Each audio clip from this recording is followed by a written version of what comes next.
Bonjour et bienvenue sur l'Argus.fr. Je suis ravi de vous retrouver pour vous faire découvrir l'ID4, le premier SUV 100% électrique de Volkswagen. Enfin, SUV, c'est un bien grand mot, car l'engin s'apparente plus à un break à la garde au sol surélevée de 21 cm.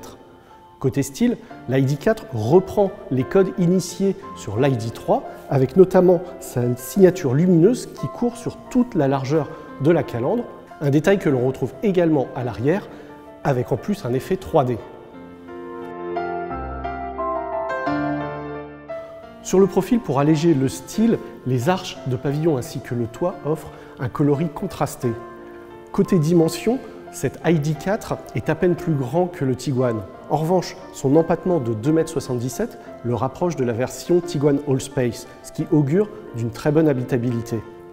La présentation intérieure reprend, on s'y attendait, le mobilier de l'ID3, avec cette fois-ci un écran qui peut aller jusqu'à 12 pouces. En revanche, les compteurs sont toujours aussi petits, avec une dalle de 5,3 pouces. Ils peuvent être complétés par un affichage tête haute qui, selon Volkswagen, peut intégrer la réalité augmentée, mais nous n'avons encore jamais vu le système fonctionner correctement. Concernant la qualité des matériaux, c'est un peu le chaud et le froid.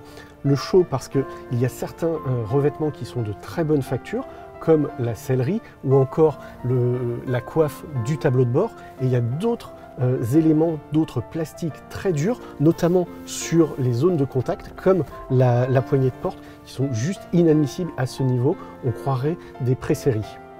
Effectivement, à l'arrière, l'espace est royal. Vous avez de la place au niveau des jambes, au niveau du pavillon. Les cave-à-pieds sont tout à fait corrects, les assises sont accueillantes, on aurait aimé peut-être un petit peu plus de soutien sous les cuisses, même la place centrale n'est pas une punition grâce au plancher plat. En revanche, l'assise est un petit peu trop ferme. Côté coffre, Volkswagen annonce un volume de 543 litres. En revanche, le plancher n'est pas plat une fois les dossiers de la banquette rabattus. Dans un premier temps, l'ID4 sera disponible avec un seul moteur de 150 kW, soit 204 chevaux, placé sur l'essieu arrière. Il sera alimenté par une batterie d'une capacité de 77 kWh qui permet, selon Volkswagen, une autonomie de 520 km selon le cycle WLTP. Dans un deuxième temps, d'autres versions plus puissantes avec un deuxième moteur électrique placé à l'avant seront disponibles. Dès la fin de l'année, la ID4 sera disponible dans des finitions First et First Max, proposées à partir de 50 000 € environ. Le reste de la gamme suivra courant 2021. Sur ce, je vous dis à très bientôt sur l'Argus.fr.